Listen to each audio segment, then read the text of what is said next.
मेरे पास ये वो चीज़ है जिससे हम अपने बर्तनों को चमकाते हैं, बर्तनों को साफ करते हैं। इसके इस्तेमाल से बर्तन बिल्कुल चमक उठते हैं। आज मैं आपको ऐसी रेमेडी बता रही हूँ, इसके इस्तेमाल से आपके घर की फर्श की टाइलें भी चमक उठेंगी। बिस्मिल्लाहिर्रहमानिर्रहीम। अस्सलाम वालेकुम व्यूअर्स, कैसे हैं आप सब? उम्मीद करती हूँ सब खैरियत से होंगे। जैसे ही घर में हम मार्बल, पत्थर, टाइल्स लगवाते हैं ना, तो वो बहुत खूबसूरत होते हैं, बहुत शाइन होती है, बहुत चमक रहे होते हैं।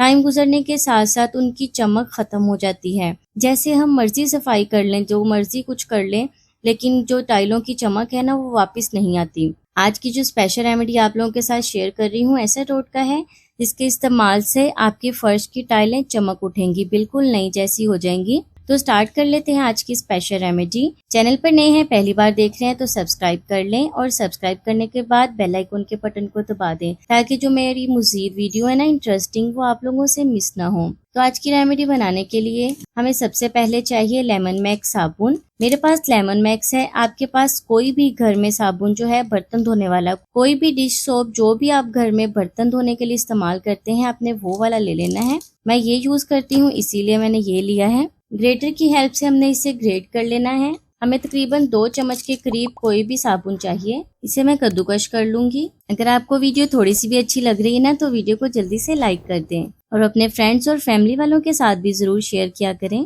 तो फ्रेंड्स, ये देखिए मैंने सोप को कद्दूकश कर लिया है। अब सेकंड चीज हमें जो चाहिए इसमें, वो है मीठा सोडा। मीठा सोडा भी सफाई के लिए अच्छा है। ये मैल को काटता है, मैल को निकालता है। 1 चम्मच में इसमें डाल दूंगी मीठा सोडा। 2 चम्मच के करीब मैंने इसमें डाल दिया है साबुन। 1 चम्मच में इसमें डाल दूंगी नमक का। खाने में जो नमक इस्तेमाल किया जाता है वही नमक आपने लेना है। इसके बाद लास्ट में मैं इसमें डाल रही हूँ विनेगर, सिरका मैं इसमें डाल रही हूँ।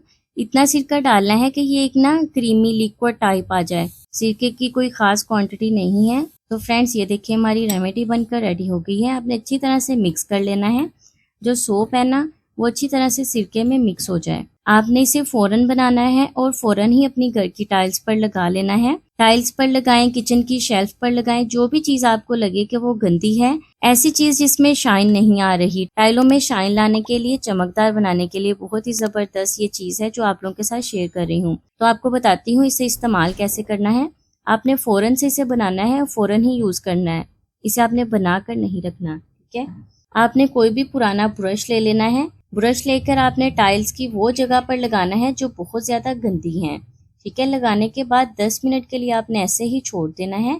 10 मिनट के बाद कपड़े के साथ साफ करेंगे तो आपकी टाइलें चमक उठेंगी। मैं आपको टाइल्स पर लगाकर भी दिखाऊंगी, इसका रिजल्ट भी आपको दिखाती हूँ, ठीक है।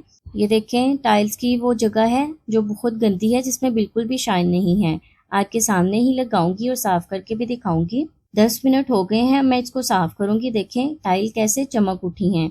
अपने घर की वॉशरूम की टाइल्स, जो भी टाइल्स गंदी हैं, जिनमें शाइन नहीं है, पत्थर हो या मार्बल, हर चीज़ को चमकाने के लिए, फर्श को चमकाने के लिए बहुत ही ज़बरदस्त ये टोटका है। इसे लाइक और दूसरों के साथ शेयर ज़रूर करें और मुझे दुआओं में याद रखें। अल्लाह हाफिज़।